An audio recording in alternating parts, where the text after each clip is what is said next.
A gente continua em Brasília agora para conversar com o Caian Messina, ele que está acompanhando os desdobramentos do caso do Banco Master. Hoje foi um dia marcado por depoimentos, pelo menos se esperava depoimentos, mas nem todo mundo falou. Caian, seja muito bem-vindo, boa tarde para você. Valeu, Frumento. Um abração para você, beijo para Adriana, para os nossos queridos ouvintes e telespectadores. Exatamente, né? Hoje é um dia tido pela Polícia Federal como mais técnico. A intenção nos depoimentos de hoje é tentar elucidar exatamente quem sabia do negócio que estava sendo fechado entre o Master e o BRB, o Banco do Governo do Distrito Federal, negócio esse que depois foi barrado pelo Banco Central, diante das suspeitas de créditos falsos de cerca de 12 bilhões de reais. Também a Polícia Federal quer saber exatamente o que levou, né, cada etapa do negócio, quer saber também quem do Banco Central entrou em contato com quem, ou seja, algo um pouco mais técnico de acordo com os investigadores. Mas, como você bem ressaltou, Frumento, nem todo mundo falou. Apenas, por enquanto, o ex-diretor de fiscalização do BRB e, na sequência, também está falando um ex-diretor do Master.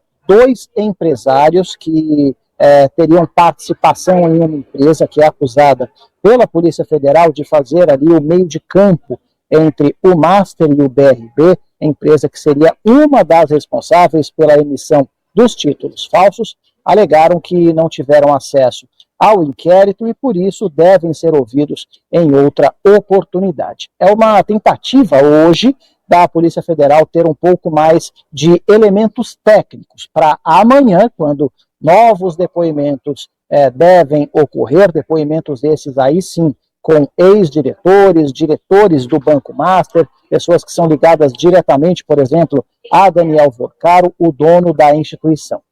Hoje é uma tentativa de ter mais detalhes do negócio com o BRB, para que amanhã, então, os agentes possam realmente tirar mais dúvidas a respeito, por exemplo, do papel político que Daniel Vorcaro teria, quais são as conexões dele em Brasília, conexões que, segundo o próprio Vorcaro disse em depoimento à APF, passam ali pelos três poderes. São pessoas ligadas a ele no Supremo Tribunal Federal, tribunais superiores, Palácio do Planalto, Congresso Nacional, enfim. Então, a intenção amanhã, hoje, é ter mais elementos para que amanhã, então, a Polícia Federal possa tirar mais detalhes a respeito da trama política envolvendo o Master. Falando em trama política, a gente lembra que o caso está no Supremo Tribunal Federal, graças a um despacho do ministro Dias Toffoli, que é o relator do inquérito no STF, despacho esse motivado, segundo o próprio ministro, pelo fato de as investigações terem mencionado o deputado João Carlos Bacelar, que, como tem foro privilegiado, foi realmente o motivo alegado pelo ministro para levar o caso, então, para o STF.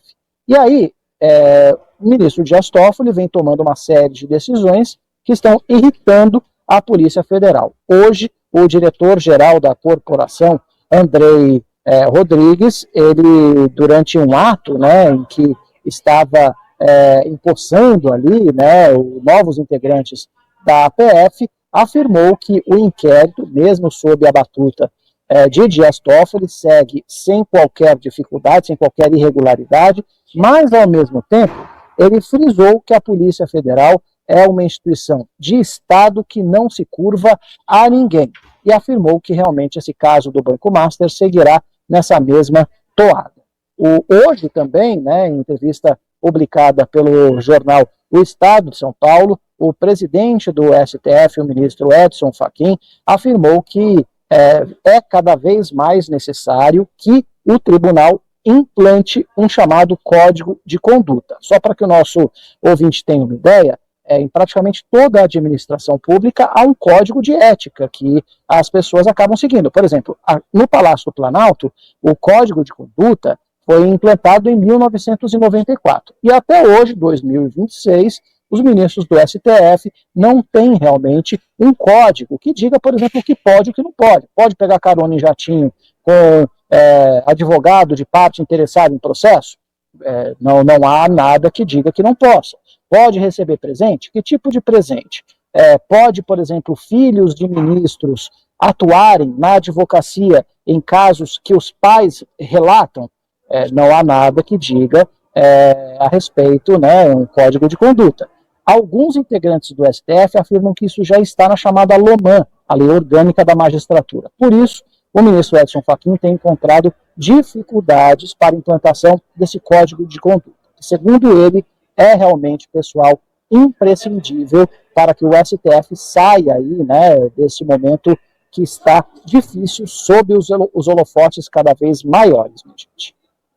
O Caian, daqui a pouquinho a gente vai voltar a esse tema dessa entrevista que o ministro Edson Fachin deu ao jornal Estado de São Paulo, em que fez essas declarações com o Rodrigo Orengo, para a gente comentar também da repercussão política, da dificuldade que o Fachin tem hoje dentro da própria corte de levar adiante a proposta desse manual aí de conduta, né? Márcia, eu queria trazer aqui para a nossa conversa, para a gente finalizar, Caian, a informação que o Metrópolis divulgou de que o presidente Lula teve um encontro com o dono do Banco Master, Daniel Vorcaro, fora da agenda.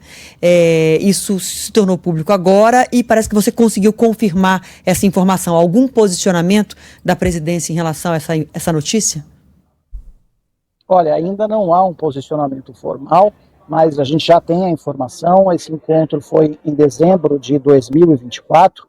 À época, o Banco Master operava normalmente, né? Lembrando que o banco saiu do mercado em novembro do ano passado apenas, e foi uma conversa definida aqui no Palácio do Planalto como muito rápida e informal, porque o ex-ministro da Fazenda aqui do Manteiga, ele atuava como consultor do Banco Master na ocasião. Então ele tinha uma agenda com o chefe de gabinete do presidente Lula, aqui no Palácio do Planalto, acabou levando o Daniel Vorcaro para essa reunião. É algo que né, é normal aqui em Brasília. Às vezes as pessoas acabam pegando carona, né, nos compromissos uns dos outros, mas o fato é que essa reunião depois ela passou para o gabinete do presidente da República, e esta reunião não saiu na agenda oficial na ocasião. Mas, segundo assessores, foi uma reunião muito rápida. Daniel Vorcaro teria se queixado da concentração bancária